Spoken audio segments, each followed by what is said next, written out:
This is the Norris Group's Real Estate Investor Radio Show, the award-winning show dedicated to thought leaders shaping the real estate industry and local experts revealing their insider tips to succeed in an ever-changing real estate market. Hosted by author, investor, and hard money lender, Bruce Norris. Hey everybody, it is Aaron Norris, and today we are here with Kristi Cirtwill. And Kristi, first of all, am I saying your last name correctly? Yes, you are. Thank you. I have to check. Kristi is president of Cirtwill Investments, a real estate investment company. And 12 years ago, she moved from Toronto, Canada to Long Beach to start her business. And she discovered she had a niche working with sellers with hoarding disorder. And currently 80% of the houses that she ends up buying are hoarder houses. So over the last couple of years, Kristi has also been on the front end of accessory dwelling units here in California. She currently lives in Los Angeles when she's not looking at buying her next hoarder house or building an ADU, and she enjoys the outdoors, playing guitar, and driving her 1979 Volkswagen bus. Kristi, I'm so excited to finally have you on for the first time. Thank you, Aaron. It's great to be here. So one must ask, why Long Beach from a great city like Toronto? Why California and why Long Beach? Oh, boy. Well, I'm very naive, and I closed my eyes and pointed on the map, and California is where my finger was. So that's where I ended up. And you pointed on Long Beach? Well, it looked like it was sort of in the center of everything, and actually I ended up falling in love with the city and just really like it. I'm currently living in Los Angeles, but hope to be back down there by next year. So. Oh, okay. Where in Los Angeles are you living? I didn't know that. Highland Park. Oh, okay. Fancy. Yes. Yes. I move every 2 years to take advantage of the tax-free gain. Well, and if you've been doing that for the last 12 years, good for you. Yes. Okay. Thank you. Wow. So how did you get into real estate, though? Were you into real estate when you were in Canada? Not really. I had a couple of rental properties up there, but I just had jobs that I didn't really like anymore and didn't want to do anymore, and realized I needed to find another way to get ahead faster in life. So I read the book Rich Dad, Poor Dad and took a few real estate courses and thought, this is what I want to do. So here I am. What did you do before real estate? I managed vacation scheduling and labor scheduling for 600 unionized plant employees. Oh my goodness. Yep. And that was my day job. My night job was a musician in a bar, and on the weekends I worked in a real estate office, just doing the switchboard. Oh my goodness. So, well, yeah. Project man. Well, this fits right in. Oh my goodness. So you get to California and you decide to dig in, and I'm always interested to find out how people. I think that's what's interesting about this business is that it makes room for everybody, and you can bring the talents that you have from other jobs, other skill sets, other locations. You just bring it here, and as long as you're willing to hustle, you can make it work. So. You've been well. That was my attitude exactly, and I thought, if I come here, at first I thought, I'm just going to try this, and then I realized it was actually being done as a business. Fix and flip was not just some TV show; it was a real business, and I, found people doing it, and I went to the real estate clubs. I thought, this is what I'm going to do. So that's how it came about. But in your family, well, you said you owned some rentals up in Canada, so you started fairly young. Yeah, I bought my first home when I was 22, but mind you, in Canada, that was $95,000 I paid for it. And then I had bought a couple of rental properties just by, working and saving my money for a down payment. But I wanted to get ahead faster than that, so I thought, well, if I fix and flip, that'll bring in the chunks of money for more down payment. So I guess that was the thought going through my head back then. And now you've gotten into the world of, so you're doing the hoarder houses still and the ADUs. So you probably have a decent mix of you're still flipping but holding a little bit more. Yeah. Yes. Exactly. Yeah, I mean, really, just flipping houses is just a high-paying job. You've still got to go out, hustle for the next deal. And you're trading time for dollars. It doesn't give you any passive income. That's where the rentals and the notes and that sort of thing. You need to get that eventually. You're never going to be able to retire. Exactly. So I still do both. I still need to put food on the table, so I flip houses, but just making sure I keep some along the way. How did you discover that hoarder houses was sort of a niche that you enjoyed? Well, I don't know. I just sort of fell into it. I realized I had a knack to talk to these people. I mean, at the end of the day, they're still people and they're human beings, and I think they realize they sort of know they're not in a great place, especially when their home gets red tagged or they have to go into an assisted living because they fell and they broke a hip and, they can't move around their house anymore because there's too much stuff. And I think just by treating those people with respect and dignity and confidentiality, then that's sort of what got me ahead with that niche. Do you find that do you ever get referrals when you go through that process, or is it sort of isolated and by chance they're finding you online? I've never had much luck with online, advertising, but 100% of the leads I get these days all come through referral. That's great. So they're all coming just through, people just know me as the gal who buys hoarder houses, I guess. It's your brand. I like it. Well, you've done a great job doing that. So it's definitely a specialty, and you're working a lot with people. And then, it's so funny. I always compare like my brother and I. I'm the extrovert. He's the introvert. I know the thought. I don't like the idea of door knocking, but I know the thought of working with people doesn't excite him. He'd rather buy a trusty sale, an REO, or build houses. I'm more willing to go on the people side, but this is a really people-intensive side of the business. And if you have got the niche, it's pretty recession-proof. Well, exactly. And this is what all investors have to consider right now is, kind of what to do for the next couple of years. And there's always going to be seniors that need to, sell their home. There's always going to be hoarders. Apparently, up to 5% of the population of people hoard stuff, and that means beyond just collecting. So there's hopefully enough business out there for the next few years. It's intense collecting. I don't know what you're talking about. Yes.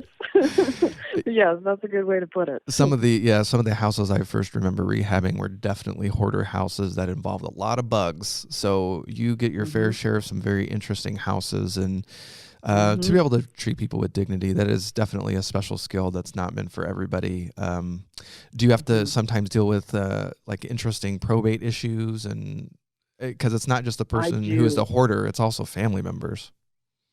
Oh yeah, and especially if the homeowner has passed away and I'm dealing with the heirs, and they walk into this situation and they're looking for a will or a trust and they can't find it. Sometimes they do, surprisingly, but sometimes they don't, and then we're in a probate situation. So I think I've got one right now. I've been in escrow for about 4 or 5 months so far, but you kind of get all different types of situations. For sure.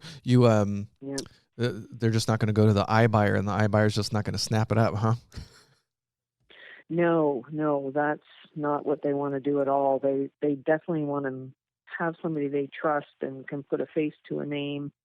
So, and that's a good point, because that is definitely some competition I have these days is these iBuyers, but that doesn't apply to the hoarding purchases, I don't think, or I haven't experienced that yet anyway.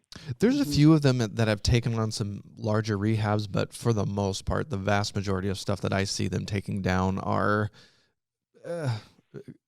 just light paint and carpet, maybe some rehab, but nothing super crazy. It's just the velocity of their money has to happen faster. But we'll see if we hit a recession. We'll see if they're here to stay, if they'll get as aggressive. California has great ups, Mm-hmm. but it's also got deep lows. So we'll see as they duke it out, and all these realtor groups decide to throw their name in the hat, like Keller Williams and Realogy Mm-hmm. threw their name in the hat over the last couple months. It seems like everybody wants to be an iBuyer all of a sudden. I'm like, you could have always been an iBuyer if you just had a real estate investor in your back pocket, or you decided to be one. Yeah, that's right. That's right. it's Yeah, we'll it's a see. you We'll buyer. see. There's low inventory and lots of buyers out there right now. So we all have to sort of reinvent ourselves. It seems like every 6 months just to stay current and understand what's going on out there. Yeah, and for those, as we were researching Turmoil, the event that we're doing February 1st, we just realized that it wasn't going to be all timing, and so many of the conversations we were having were just people leaving because they were tired of the politics, and so there really is a sense that, okay, if we have a recession, it might not be devastating, but it could force me to change my strategies, and I just feel like for the most part, 2020 is really going to be the investor creating value instead of necessarily finding it. Are you sort of Mm-hmm. getting that sense? Oh, yeah. And I would say even all along, for the past 10 years I've been doing this business, to some degree that's been the case. Long gone are the days where you could just throw paint and carpet and, call it a fixed up house. It really had to be something more than that. Mm-hmm. So, but even more so now, for sure. Yeah, HDTV has just ruined everything, and so many other. You mean those numbers on TV don't make sense? Oh my gosh, I still love watching them. It's actually the only TV show. Actually, the Food Channel and HDTV are the only two channels I watch, and I will not be sitting there the entire time. And I'm triple screening. I'm on my phone. I'm on my iPad playing a game. I'm terrible. So you never have my undivided attentions. Both those are two channels I will still occasionally watch. But how did you decide to get into the ADU space? Well, full steam ahead with blinders on, more or less. I heard about the rule, I don't know, a year and a half ago, I guess. And I just thought, what? They're allowing two houses on a single family R1 zoned lot? I thought, well, that sounds neat. So I just kind of went ahead and thought, okay, I've never built a house before. How hard can this be? And learned, had some steep learning curves along the way, but I just thought it made sense from a value add and a cash flow perspective on the ones I was going to keep. So that's why I kind of started doing that. Yeah, you were awesome, and I appreciate it. A year ago, we did an entire chapter on ADUs and tried to get people warmed up to the concept as the market was changing a little bit, and then it looked like the state was going to get serious. And I wanted to wait to do the looking back what I wish I would have known a year ago with you and the other guys that were on the panel was that, they just passed all these bills in October, and it's just the state saying enough. So you unfortunately didn't get the benefit of any of those bills. So I know. I guess first the question is, do you see any of those bills and you're just really sad you didn't wait, or do you still like the concept ADUs? Well, I wouldn't say I regret anything I've done. I mean, you can't live with regrets. You have to do what you do with the resources you have and the time that you have and the knowledge you have. And I did it. Looking back, are there some cities I wish I had never, ever done them in? Yes. And then there were other cities that's like, wow, this was kind of pretty straightforward. So, at the end of the day, the ones that I built on my existing rentals to have as a second unit, they give me great cash flow. And they make holding single-family houses in California almost make sense because what you can build them for and get in rents make up for, what you don't get off the main house in terms of cash flow. So, what are a couple of the cities that you've built in? So my rentals are in Garden Grove, Long Beach, Bellflower. Don't go to Bellflower. Stanton, and I actually uh, converted an existing space to an ADU in Lake Arrowhead. So I have 2 units now on a property in Lake Arrowhead. Oh, okay. So yeah. So you mentioned Bellflower in particular. What made it so onerous to work with them? Oh, can I really? Can I really bash you know what? Bellflower? I shouldn't do that. Well, just we'll go over some of the bills in a little bit, but as of January, everything has to be. They can't force non-owner occupied. I know that's been a big sticking point, but I know some of the setbacks things. So I think people need to hear where we ran into problems in the process, because it doesn't mean just because the bills happen, it's going to stop. Yes, and not just to pick on them, but the main couple of main things with them is they just had a lot of fees. The fees were outrageous. I mean, they even forgot to charge me fees when I pulled the permit, and they sent me a bill for something like $16,000 about 4 months in, and I was already halfway through building this thing. And they don't sign your final permit. The city won't sign the final permit until you go in and you pay these additional fees. Separate water meter. Okay, didn't know. I thought you could tie in, and I've tied in the water meter with every other city except for Bellflower. They wanted it separate. Well, that's almost $6,000 just to pay the water company. So, that was something, I don't know if I had done more research, if I really would have known, because it's not like they're forthcoming when you go into the city and they say, oh, by the way, did you consider this and this and that? You just sort of figure it out as you go. So that was a bit frustrating. And in addition to that, the Bellflower property was actually in liquefaction zone, which means that you basically have to dig up the soil and compact it before you can build on top of it. So, wow, to have all this digging happening. And by the way, I did all that when all the rains were happening last year. Oh no! So I. One point I had a swimming pool in my backyard, but anyway, that's another story. Wow. So on average, how long was it taking to get through an ADU build? Because you did all stick built, right? I did. Okay. I did, except for the one conversion. And by the way, I'm currently doing a handful in the city of Los Angeles. Okay. So, but those will be for flip property. So I have some experience with city of LA as well. I'm doing them all detached, stick built, separate. Basically, it's just a house, and all you do is you tie in with the existing sewer and water lines with the main house. Did you have a hard time finding contractors who could get it done for you? No. Fortunately, I've always had luck with the contracting portion of my business. I don't know why, but I have good crews, and I just got lucky, I guess. Well, it must be you, because, man, I had to call in favors the last few times I had to do anything. It was not easy. Yeah. So it's going to be interesting to see in January. I think the word is getting out. I'm moderating a panel down in San Diego again, February 22nd. Senator Wachowski, who was behind Senate Bill 13, and he was one of the senators that was really pushing it in California. Him and Greg Nicholas, which the HCD is going to come down, and it's going to be like half day.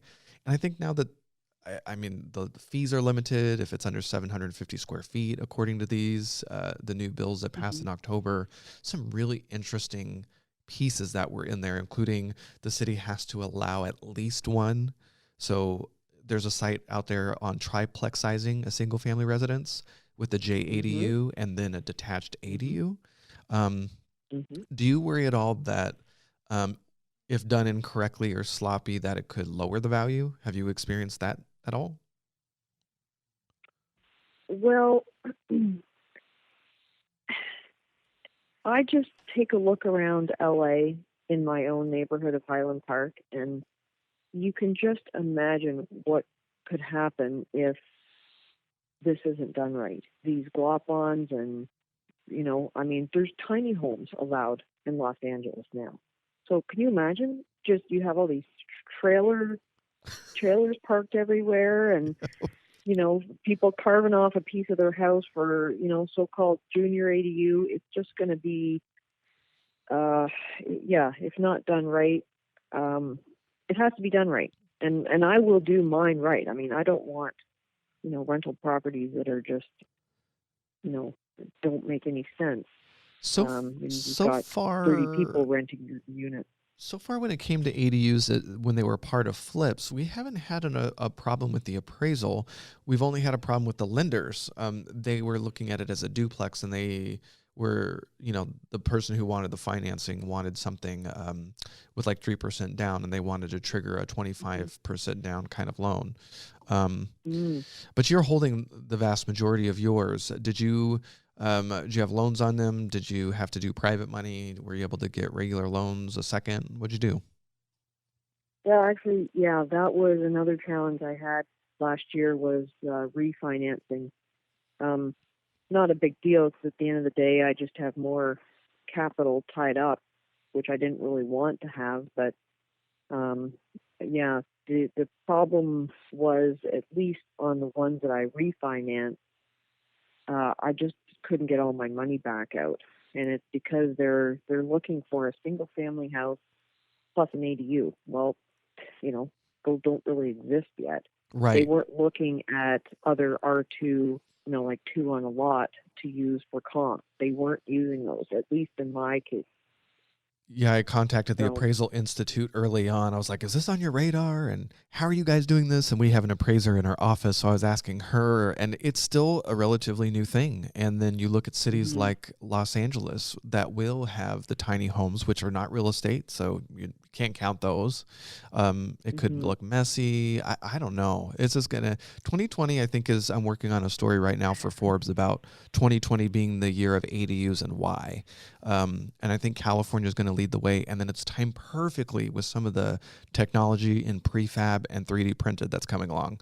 3D printed, I think we're still a few years away, but there's 2 in particular that I think we're going to see more on this year.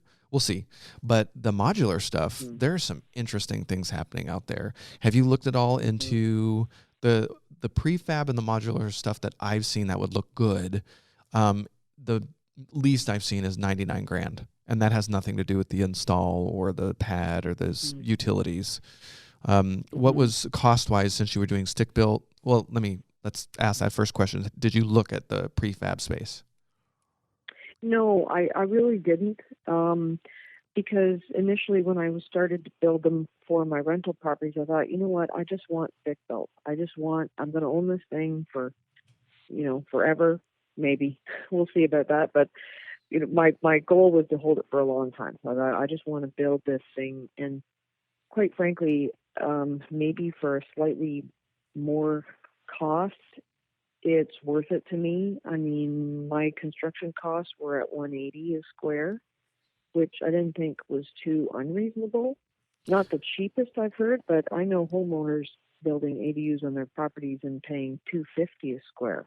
Oh yeah. So I thought for $180, actually $170 I got on a couple of them. So $170 to $180 a square is what I was paying for construction. I thought that's worth it to me. And I can turn that around and have it built within 4 months or so. So that's just the way I went. So I haven't really looked into any other, like the modulars or anything yet. The fact that you're able to get that up in 4 months, and I think some people don't realize you're building at least 2 of the most expensive rooms into a very small square footage, a kitchen and a bathroom. So, of course, the price per square foot is going to be a little bit higher than an entire home. But so on average, it was taking you about 4 months? Yeah, I think that's about right. And then it just varies city to city based on how easy the inspectors are to work with. Interesting. What's the longest amount of time any of them took? The liquefaction one? Right about there. Yeah, maybe 6 months is the longest. That's not bad. Not bad. What's going to be interesting to see is, since you were the first one through and those timelines, next year if we touch base with people, one of my concerns is that the bill took the development departments now have 60 days to put these permits through, where they had under the previous bill 120 days. So they've got 60 days, but the state isn't giving any of these development departments money to hire more people. I know, and I'm finding this with a project I have in LA right now. I couldn't even get a planner assigned for, I think it was a month and a half. There wasn't anybody. There were 2 vacancies, and the supervisor's like, I literally have your stuff, and I have nobody to hand this over to because there is nobody. So I don't know what they're going to do about that. And that's a big problem when you're dealing with an ADU and you do your best to come in and you don't want to, what do they call it? Spray and pray. You go in thinking you're going to be able to build something. And then if you're asking somebody who's not experienced and doesn't know any better, that's rough, because then you end up with these $16,000 bills and it's not their fault. They're just not trained. And that's one of my biggest concerns is that we're just not ready. Exactly. And believe me, I'm so excited. On January 2nd, I want to run right into these cities and ask for their new, ADU and junior ADU, and nobody's going to even know what I'm talking about. So it's almost like I might be better off to just wait a month till they sort out what their city rules are going to be. Oh, it's so true. I spoke to the Long Beach Property Management Association. I taught an hour course on ADUs, and the vast majority of them didn't even know what it was. So in the property management, they're like, what are you talking about? And, this is a thing. I'm like, guys, this is an opportunity for you. Because, I mean, just think about, I wonder if we're going to convert homeowners to be like a real estate investor friendly, because all of a sudden we might have more. Who knows? A whole bunch of amateur landlords. It's getting the money for them, too, to build them. I think that will be a challenge for homeowners unless there's some way to finance these. Yeah, Fannie and Freddie supposedly have both rolled out loan programs, but I haven't seen it on the streets. So the Mercury News just had something out this last week on it. I have never heard of them before, and I certainly haven't heard anybody I think I've heard Loan Depot. She's one of the people helping me put on the ADU and SDA CIA for the owner occupancy side, but it has to be owner occupied, and they have specific rules. So I don't know. And contractors. I mean, if this gets really big, think of how hard it's going to be to get contractors here in California. So many things.